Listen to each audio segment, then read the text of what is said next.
Even though Fox News women are known for showing a lot of legs, you'll never see them in shorts. This is not a spring chick for Oldecam, for OFN with comments on the headlines of today. The road toward mandated universal health care coverage has gotten bumpy in recent weeks. They can't figure out how to pay for it. Project Lifeline may help at-risk borrowers with all types of mortgages. Meaning they're going to give you 30 extra days to try to figure out where to come up with the money you couldn't come up with to begin with. Powerful superdelegates could decide Democratic nominee. That's what they're there for. GM posts biggest annual U.S. auto loss. They might actually try selling cars that people want to buy and putting them at a price they can afford. Stocks rise after Buffett offer of aid to bond issuers eases some credit concerns. A shark in the water. MAG tells Miley Cyrus to buckle up. They can't seem to get it through their heads that it's not real.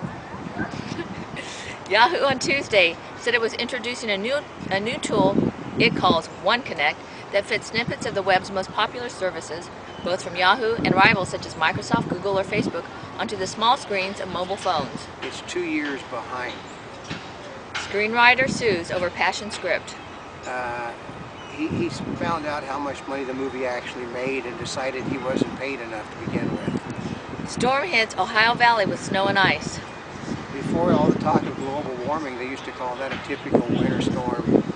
BlackBerry outage frustrates users again. It's why the internet is still not reliable. Man's 91 pickup passes the 1 million mile mark. Why would anybody want to drive a car for 1 million miles? Record cold for northern Minnesota, 40 below. I've been there, and that's not a record cold. Perfect dates make lousy partners. But they're a lot of fun. Danes nab suspects in cartoonist plot. It's how the Muslims handle problems as they try to kill people. Sugar refinery fire resists airdrops. People seem to forget that sugar comes from rum, and rum is a very volatile liquid. Yeah, just ask Jack. Wasn't that on Pirates of the Caribbean? China targets internet and crime sweep. Their ideas of crime and crime are actually different than ours. Demand for video reshaping internet. We could find ourselves paying not just for the speed of our connection, but for how much we download. They're using the fact that people are doing illegals in order to get everybody that are legal for more money. Russians buzz aircraft carrier with bombers. It's Cold War starting all over again. Trip and fall lately? Tell your doctor. Seniors often won't mention it unless they're hurt, but new guidelines say that first tumble is a good predictor of who's at risk for another.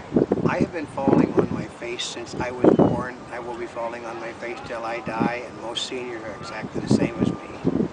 Joe Jackson defends smoking, hates politics, and loves music. You know, political correctness going crazy. George Allen to support McCain. You want the support of somebody that couldn't win re-election in a religious right state? Governor Arnold Schwarzenegger is heading a cast of California Food and Wine, celebrities in a new tourism ad campaign. Well, when Ronald Reagan was president of the United States, Ronald Reagan was the best advertisement for our people coming to our country, so Schwarzenegger is just following in Reagan's footsteps. Stimulus plan sells through. Now, about that deficit. They got to figure out how to pay for everything.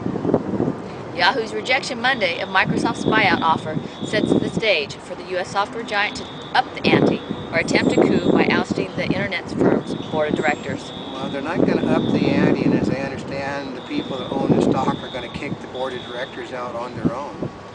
Much time is focused on what is not news today and what was not news yesterday by the news. That's because all the news organizations today have cable outlets that are on 24 hours, and they got to put something in even if nobody wants to see it. Andy Pettit was excused yesterday from testifying against his friend Roger Clemens at a congressional hearing.